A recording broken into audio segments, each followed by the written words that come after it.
When you go to academia, they don't have that red line. And they're going to just, the famous story of the emperor with no clothes. They're going to just point out, no, that doesn't make any sense. Well, that's not true, and this and that. And they'll bring issues, which I'm not going to mention explicitly, that are true because they're in your own books. They're not inventing anything new. They'll bring you riwayat, and they'll bring you athar, and then you add to that very well-known issues of, I don't even want to be explicit. And then you bring on top of that makhtutat, and then. And it's very clear to you and to every single very advanced student and specialist that the standard narrative has holes in it. That's what I'm going to say. The standard narrative does not answer some very pressing questions. Guys, if you take nothing else away from what Sheikh Yasir Qadhi said, just remember that there are holes in the narrative. And you can see this kind of criticism is something that Christianity has dealt with for 2,000 years. And that's why when you come to a Judeo-Christian environment like we have here in the West, our schools are based on that kind of critical thought. Our whole Bible is the one that created that critical thought. You would not have historical criticism or redacted criticism or source criticism, any of these criticisms without the Bible. And that's where our good friend Yasir Qadhi has had to do his schooling. And here he was at Yale University 25 years ago, and he started hearing these claims and these criticisms of something as simple as Qira'at. That is not very damaging. That is not very difficult. He's going to find out there's much more difficult things way beyond the Qira'at that we're going to introduce tonight, that Dan Brubaker is introducing. Once he gets to that, let's see what crisis of faith he's going to have then. But remember, we don't go beyond that, he says. We have a respect for the Quran, and I think there's the problem right there. It's that respect that we're saying, hold on a minute, that respect makes you naked.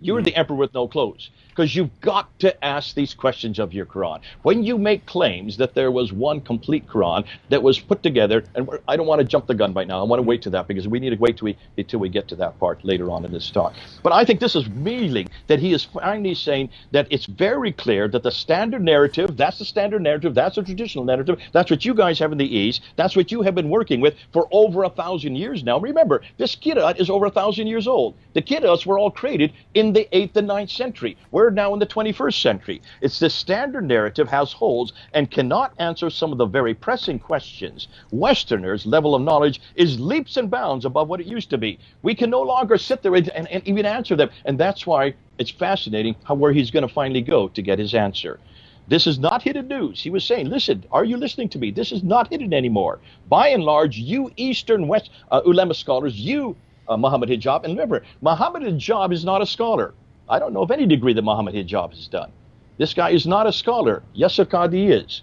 But he's talking about the ulama in the East. These people in Medina, in Mecca, these people in Al-Azhar University, there in Cairo. These are the ones he's talking about. By and large, you scholars are not aware of what's going on here in the West. What I have to deal with. I'm in a different world. I have to deal with this. You don't have to deal with this. Therefore, this is the most difficult problem for me. Amazing. Mm-hmm. And I agree with you, David. I thought, gosh, this guy is actually honest. Mm-hmm. This guy is actually saying, can you hear what I'm saying, Muhammad Hijab? Please don't ask me this question. This is not something I want to get into because I've had to deal with this for 25 years. Now, I was hoping that he would have an answer after 25 years, and so was Muhammad hoping that he would have an answer after 25 years. Mm-hmm. Let's go and see what Muhammad does next, because what Muhammad does next is absolutely revealing, because you can see he is pleading with Yasir Qadhi to come up with an answer, and let's see what he does. Let's play the next clip. Actually, I don't have that clip pulled up. Okay, well, let me just tell you what happens next. Are you talking about if you had a blank mushaf? Yeah. He puts out his hand. Yeah. And he says, he doesn't do it once. He does it 4 times in that clip. I counted it this afternoon. I wanted to make sure that I find out. 4 times he asked Yasir Qadhi, what about that if I give you a blank sheet right now, what are you going to write on it? What are you going to write on it? Is this going to be Hafs? Is this going to be Warsh? Is this going to be Kunbul? Is this going to be Nafi? Is this going to be Al-Duri? Which one are you going to write? Which one of these is the one that goes off? It's not an easy answer. That's exactly what Yasir Qadhi says, right? So notice... It should be yes or no. That's exactly what he says. He goes, I feel like, notice he says I feel like, he goes, I feel like it should be an easy answer, right? Because guys, do you understand what he's saying? After all of the stuff and Sheikh Yasir Qadhi saying, okay, well, look, man, we got some problems here, and Muslims think we can deal with it, and we can't, and we got some huge issues here. Muhammad Hijab throws what he thinks is this softball that's gonna undo all of the damage that just happened, all of the damage that was just done. Because this is what I always hear from Muslims. I always hear, well, even if you just wiped all Qurans out, we have so many people who've memorized the Quran, we could just take a blank paper and we could just write it all out, and we'd have a perfect reflection of what goes back to Muhammad. So hijab rolls with that theory. Hey, if I gave you a blank book right now, could you write out the Quran that goes right back to Muhammad? And Yasir Qadhi, not an easy answer. Hijab, well, it should be an easy answer. It's not an easy answer. You're pushing me. Don't push me on this one. And it's Then he says something that's very revealing. And I see you don't have the clip, so let me just go ahead. I wrote it down. He says, this issue of qira'at has troubled Muslim scholars from the very beginning. And he says, we are a group of 15. There are 15 of us that are now discussing this. So this is 25 years later. He had this crisis there in Yale. And now 25 years later, he is now getting 50 scholars, 15, 1-5, to go and try to come up with some type of answer.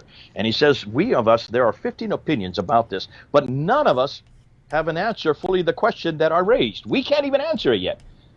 And he goes on and says later on that he has been spending the last 25 years, especially the last 10 years, he has been going deep. He talks about that, going deep into it. And then when Muhammad Hijab says, okay, well, what about that blank piece of paper? What are you going to put on it? He says, don't talk about it now. After this recording, we can talk about it. And why don't you take my class? Because if you can take my class, there you can find the answer. It's fascinating. You cannot answer this question in a 20-minute interview. Thus, I have never brought this topic up myself, he says. Well, isn't that interesting?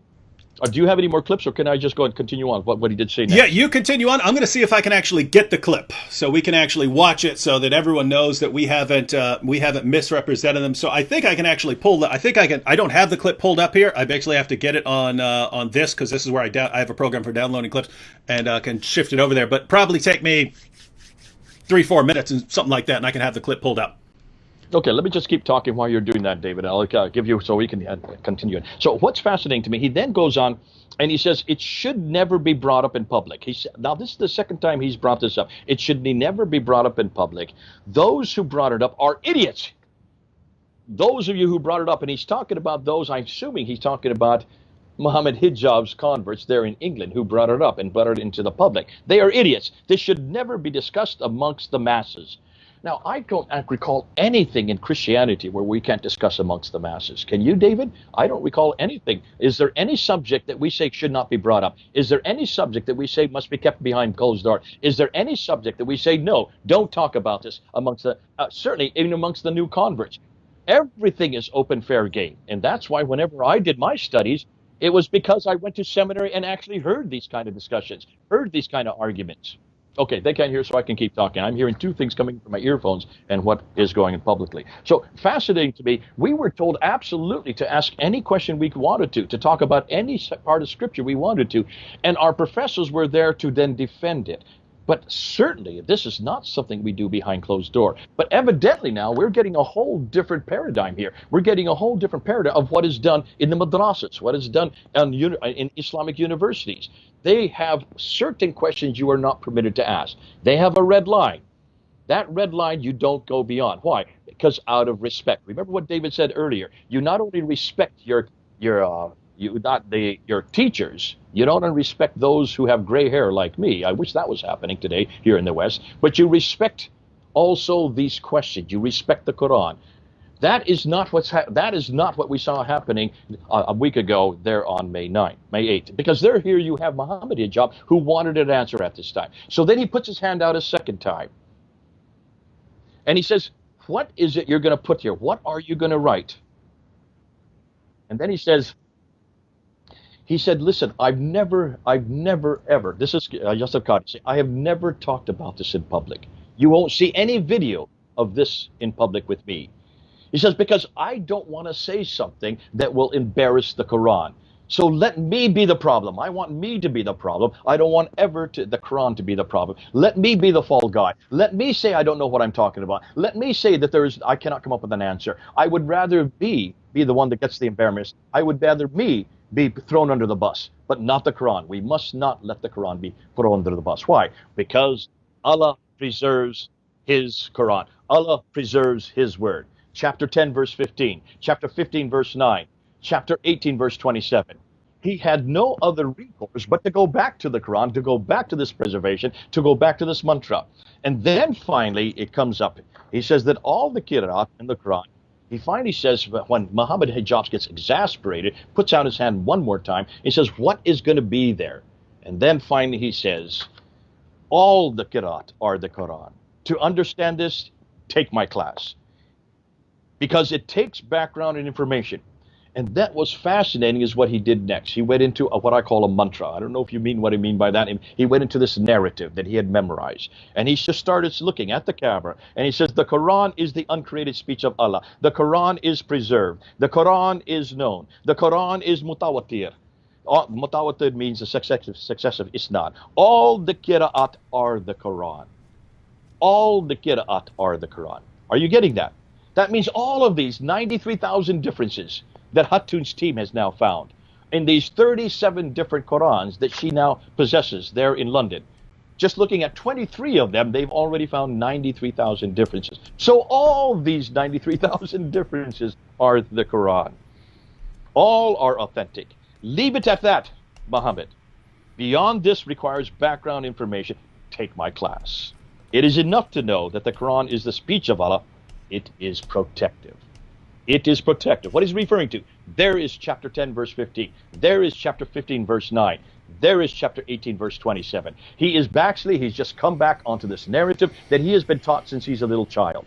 This is the narrative that all Muslims are taught. And they're taught never to question this. You do not question the preservation. You do not go beyond that red line.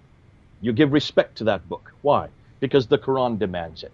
So therefore, rather than even answer this question, don't even answer the question, just go into this little mantra that's memorized, that they all have memorized. And we saw that vividly there in this interview. Go ahead, David. I'll put it back to you.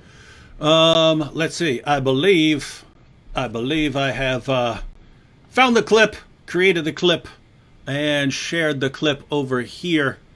And wow. So the clip I wanted to pull up because it's so huge, because it's sort of at the end of all of Yasir Qadhi's admissions and acknowledgments and just the embarrassing dumpster fire of an interview for Islam, how bad this was.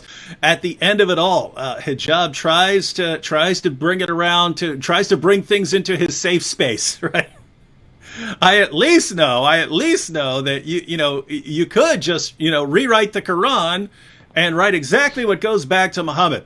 So let's go ahead and watch a little of this clip. And I have a longer clip. I'll probably play 45 seconds of it or so, and then we'll pause just for review here, because this is really, really important, especially after all the discussion that preceded it. Let's see what Hijab says here. I think if I were to give you a blank mushaf, yeah, and tell you to write what is munazzal verbatim from Allah into that mushaf with no human interference, would you write something which corresponds? It's not an easy answer. It's not an easy yes or no. It is enough for the Muslim to believe that the I think Quran this should be an easy yes or no, though. Yasir Qadhi. I have to. Okay, very, very well. So, yeah, Muhammad, after we get off this phone call, I just wanted to pause it there because, man, we could watch that like 20 times. Notice the flow of the discussion here. I'm going to throw you a softball here. Obviously, you being a great scholar, you could put together, even if you're acknowledging there are all these problems and all these questions we might not be able to answer, at the very least, if I gave you some blank paper, you could write the Quran that goes back to the time of Muhammad. It's not an easy answer. And Hijab replies, I think it should be an easy answer. And Yasir Qadhi's response is, okay, if you want to believe that. But guys, if you think about the position that Hijab was putting Yasir Qadhi in, right? Yasir Qadhi has to live a double life. He has to live a double life.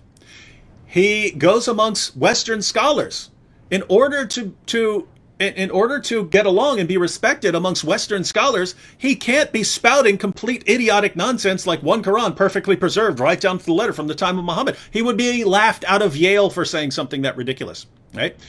But on the other hand, he can't be saying the stuff that he would admit at Yale in a scholarly environment. He can't say that amongst your regular Muslims because it will completely destroy their faith in one Quran perfectly preserved right down to the letter.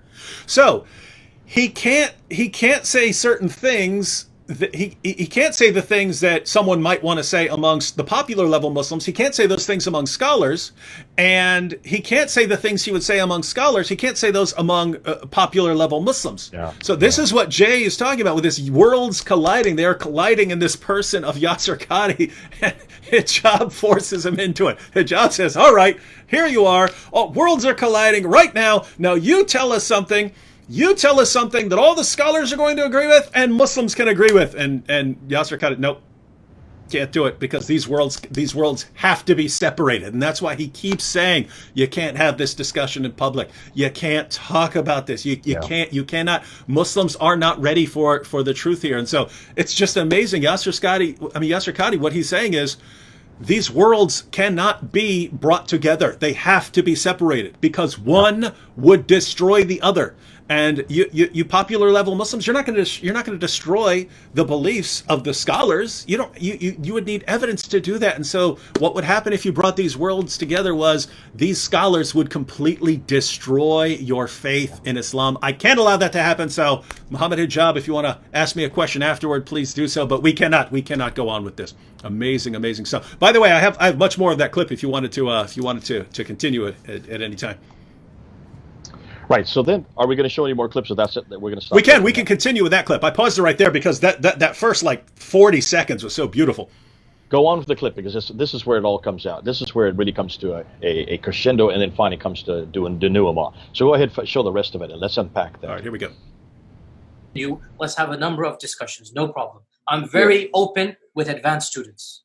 But these issues should not... Look, it is Kalamullah, what is going to be written. It is Kalamullah. It is what would you write? You're pushing me.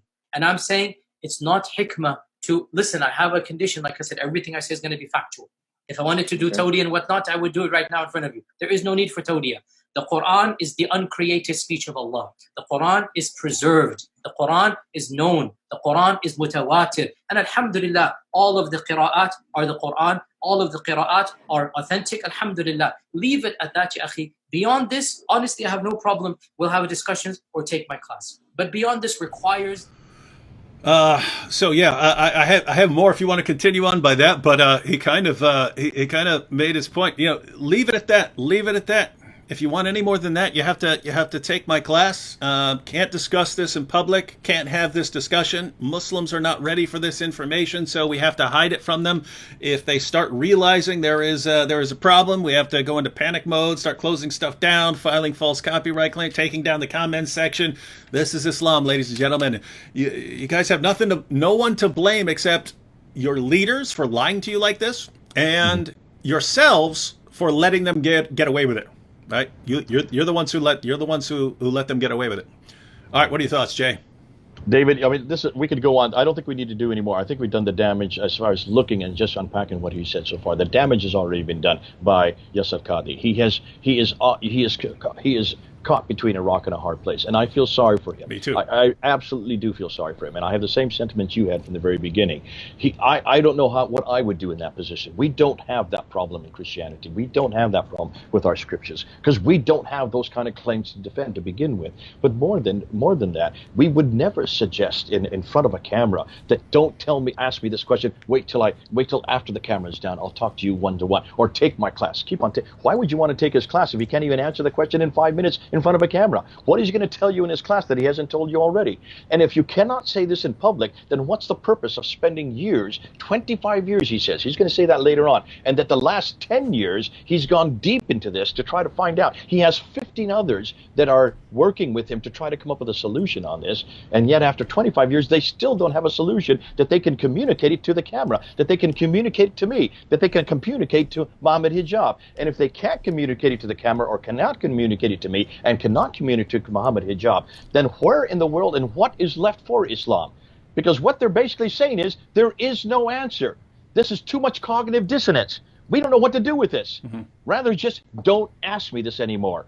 But he does give an answer. At the very end, he does give an answer. In fact, he already intimated in that last bit that you were just going through. He says all of the qira'at of the Quran, all of the qira'at are authentic. Every one of them. That means all of these. Here they are. These are the 30 qira'at. Here are the 10, and here are the 20 on this side. These are the first 7 right here. These are the first 7 that were then canonized by Mujahid in, and look at his dates, 936. And these are the ones that are supposedly from the time of Muhammad, right? Take a look at their dates. Do you want me to read their dates to you? Yeah. Look at the dates they died. So Nafi died in 785. He was born in 689. Was he living at the time of Muhammad? Muhammad died in 632. That's 50 years later. Ibn Kathir died in 738. He was born in 666. So he was nowhere around. That's 30 years after Muhammad died. He was even born. Abu Amr ibn al-Ala died in 770. Ibn Amir al-Dimashq died in 736. Asim ibn Abi al-Najud died in 745. Hamza al-Zayyat died in 772. Al-Kisa'i died in 805.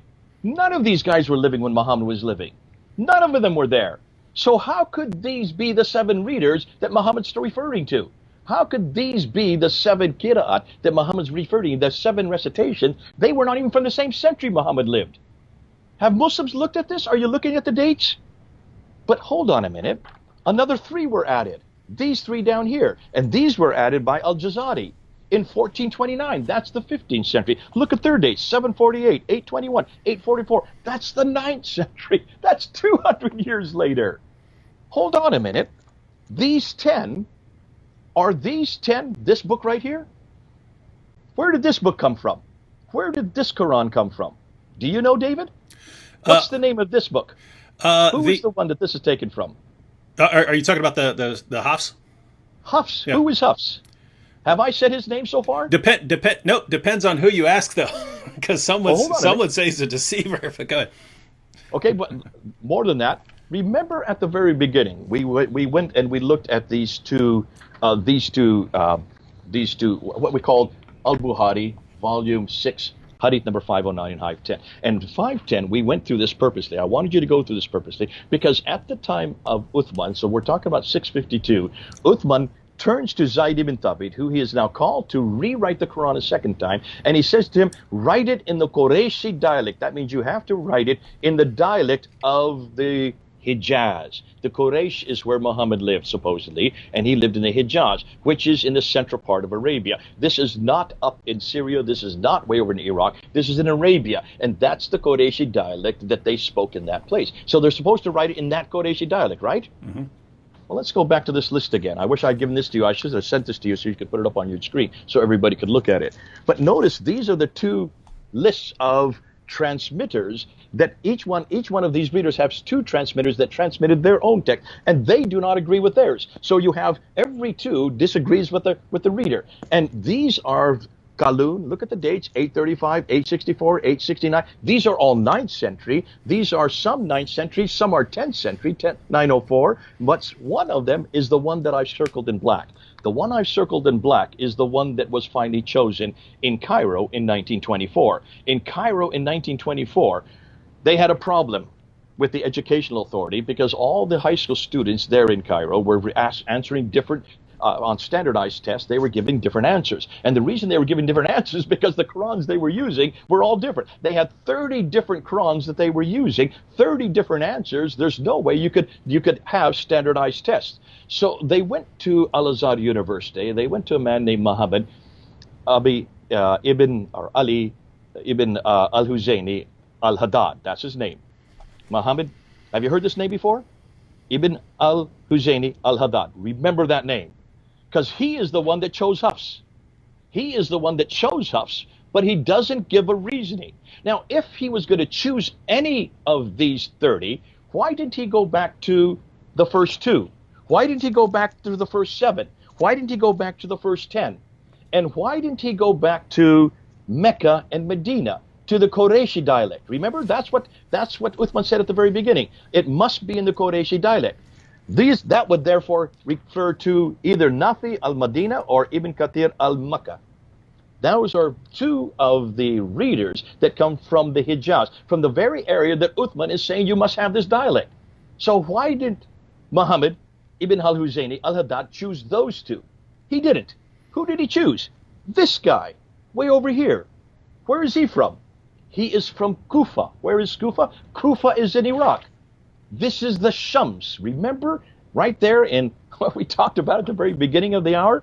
They said that Hudayfa comes to Uthman and he says, we've got a problem because these people in Shams, they have a completely different recitation. This is the recitation that does not agree with our recitation. Make sure that they don't have different Qurans like the Christians and the Jews. So Uthman says to Zayd ibn Thabit, come here and rewrite the book, rewrite the Quran in the Qurayshi dialect so that those in Shams do not have a different recitation, so we have the correct recitation. So what does Muhammad al-Huzayni al-Haddad do? He doesn't go back to the Qurayshi. He goes to Shams. He goes to the very thing they're not supposed to do, and he chooses a guy named Hafs who was died in 796.